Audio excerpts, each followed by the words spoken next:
ಈ ಯಾತ್ರೆಯಲ್ಲಿ ಪಾಲ್ಗೊಳ್ಳಲು ನಮ್ಮ ಎಲ್ಲ 6 ಕ್ಷೇತ್ರಗಳ ನಮ್ಮ ಕಾರ್ಯಕರ್ತರು ಹಿತೈಷಿಗಳು ಎಲ್ಲ ಸೇರಿ ಒಂದು 15,000 ಜನ ಗಣೇಶ್ ಮೈದಾನದಲ್ಲಿ ಸೇರುತ್ತಾರೆ. ಗಣೇಶ್ ಮೈದಾನದಲ್ಲಿ ಗಣೇಶನ ಪೂಜೆಯನ್ನು ಮಾಡುವ ಮುಖಾಂತರ ಯಾತ್ರೆಗೆ ಚಾಲನೆ ಕೊಡಲಾಗುತ್ತದೆ. ಅಲ್ಲಿಂದ ಪಾದಯಾತ್ರೆ ಮುಖಾಂತರ ಗುದ್ಗೆ ಹಾಸ್ಪಿಟಲ್, ಹರಳಯ್ಯ, ಕರಿಯಪ್ಪ ವೃತ್ತ, ಅಂಬೇಡ್ಕರ್ ವೃತ್ತದಿಂದ ಶಿವಾಜಿ ವೃತ್ತದಲ್ಲಿ ಒಂದು ಬೃಹತ್ ಸಾರ್ವಜನಿಕ ಸಭೆಯನ್ನು ಹಮ್ಮಿಕೊಳ್ಳಲಾಗಿದೆ. ಇವತ್ತು ಈ ಯಾತ್ರೆ ಮಾಡ್ತಾ ಇರುವಂತ ಮೊದಲನೇ ಉದ್ದೇಶ ಈ ಜನವಿರೋಧಿ ಸರ್ಕಾರದ ಬೆಲೆ ಏರಿಕೆ ನೀತಿ.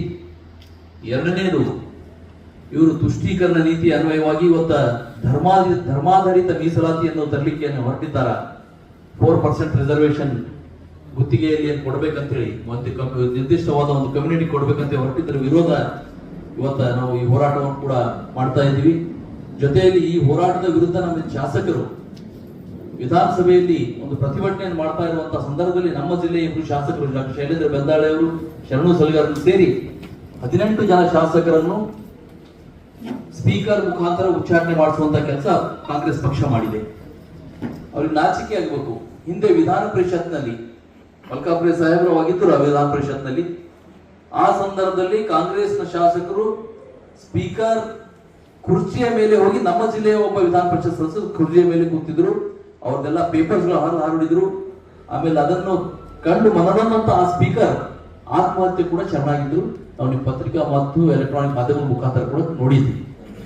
ಧರ್ಮೇಗೌಡರು ಆದ್ರೆ ಇವತ್ತು ಆ ಸಂದರ್ಭದಲ್ಲಿ ಏನೂ ಕ್ರಮ ಕೈಗೊಳ್ಳದಂತ ಇವತ್ತಿನ ಸ್ಪೀಕರ್ ಅವರು ಕೂಡ ಕಾಂಗ್ರೆಸ್ನ ತುಷ್ಟೀಕರಣ ನೀತಿಯ ಪ್ರೊಡಕ್ಟ್ ಆಗಿದ್ದಾರೆ. ಅವರು ಬೇಕಂತಲೇ ನಮ್ಮ ಶಾಸಕರ ವಿರುದ್ಧ ಆ ರೀತಿಯ ಒಂದು ಕ್ರಮ ಕೈಗೊಂಡಿದ್ದಾರೆ. ಅದನ್ನು ಕೂಡ ನಾವು ಜನರಿಗೆ ತಿಳಿಸುವಂತ ಒಂದು ಕೆಲಸ, ಒಂದು ಜನಾಕ್ರೋಶ, ಜನರಲ್ಲಿರುವಂತಹ ಒಂದು ಆಕ್ರೋಶವನ್ನು ಹೊರಬರಬೇಕು. ಮುಂದಿನ ದಿನಗಳಲ್ಲಿ ಜನರೇ ಇವರಿಗೆ ತಕ್ಕ ಪಾಠವನ್ನು ಕಲಿಸಬೇಕು ಅಂತ ಹೇಳಿ ನಾವು ಈ ಒಂದು ಹೋರಾಟವನ್ನು ಹಮ್ಮಿಕೊಂಡಿದ್ದೀವಿ. ನಾವು ಈ ಹೋರಾಟ ಮಾಡುವಂತಹ ಸಂದರ್ಭದಲ್ಲಿ ಇವತ್ತು ನಮ್ಮ ಸರ್ಕಾರದ ಮೇಲೆ ಗೂಬೆ ಕೂರಿಸ್ತಾ ಕೇಂದ್ರ ಸರ್ಕಾರದಿಂದಲೇ ಅದೋಗಿದೆ ಅಂತ ಹೇಳ್ತಾ ಇರುವಂತ ಕಾಂಗ್ರೆಸ್ನವರು ನಿನ್ನೆ ಬಂದು ಈಗಾಗಲೇ ನಮ್ಮ ನಾಯಕರು ಮಾತಾಡಿದ್ರು. ಮುಖ್ಯಮಂತ್ರಿಗಳನ್ನ ಕರೆಸಿ ಇಲ್ಲಿ ನಮ್ಮ ಜಿಲ್ಲಾ ಉಸ್ತುವಾರಿ ಸಚಿವರು ಕಾರ್ಯಕ್ರಮ ಯಾವುದಕ್ಕೋಸ್ಕರ ಮಾಡಿದ್ರು, 2,025 ಕೋಟಿ ರೂಪಾಯಿ ಎಲ್ಲಿಂದ ತಂದ್ರು ಅದು ಗೊತ್ತಾಗ್ತಾ ಇಲ್ಲ. ಒಂದು ಉದಾಹರಣೆ ಈಗಾಗಲೇ 2-3 ಉದಾಹರಣೆ ಹೇಳಿದ್ದಾರೆ ನಮ್ಮ ನಾಯಕರು. ಔರಾದ್ ತಾಲೂಕಿನಲ್ಲಿ 110 KV ಸ್ಟೇಷನ್ ನಾಗೂರದಲ್ಲಿ ಈಗಾಗಲೇ ಪ್ರಾರಂಭ ಆಗಿ 1 ವರ್ಷ ಆಯ್ತು. ಚಾರ್ಜ್ ಕೂಡ ಆಗಿದೆ, ಪ್ರಾರಂಭ ಆಗಿದೆ, ಎಲ್ಲರ ಮನೆಗೆ ಅಲ್ಲಿಂದ ಕರೆಂಟ್ ಹೋಗ್ತಾ ಇದೆ. ಅಂತ ಒಂದು ಸ್ಟೇಷನ್ ಉದ್ಘಾಟನೆ ನಿನ್ನಿನ ಒಂದು ಇದರಲ್ಲಿ ಸೇರಿಸಿದ್ದಾರೆ. ಅವ್ರಿಗೆ ಏನಾದ್ರೂ ನಿಜವಾಗಿ ನಮ್ಮ ಜಿಲ್ಲೆ ಅಭಿವೃದ್ಧಿ ಮಾಡ್ಬೇಕಂತ ಮನಸ್ಸಿದ್ರೆ ಒಂದು 2,000 ಕೋಟಿ ರೂಪಾಯಿ ವಿಶೇಷ ಪ್ಯಾಕೇಜ್ ಅನ್ನು ನಮ್ಮ ಜಿಲ್ಲೆಗೆ ಕೊಡ್ತಿದ್ರು ಅಂದ್ರೆ ಅವಾಗ ಅದು ನಿಜವಾದಂತ ಒಂದು ಕಾರ್ಯಕ್ರಮ ಆಗ್ತಾ ಇತ್ತು.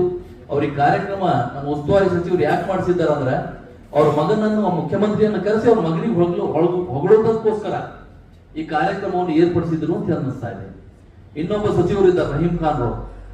ಅವರದ್ದು ಸಾಧನೆ ಏನು ಅಂದ್ರೆ ಬೀದರ್ನಲ್ಲಿರುವಂತಹ ಕನ್ನಡ ಮತ್ತು ಇಂಗ್ಲಿಷ್ ಹಿಂದಿ ಮಾಧ್ಯಮ ಬೋರ್ಡ್ಗಳನ್ನು ಉರ್ದು ಬೋರ್ಡ್ ಆಗಿ ಪರಿವರ್ತನೆ ಮಾಡೋದು ಈಗಾಗಲೇ ಮುನ್ಸಿಪಾಲಿಟಿಯಿಂದ ಪ್ರಾರಂಭ ಮಾಡಿದ್ದಾರೆ.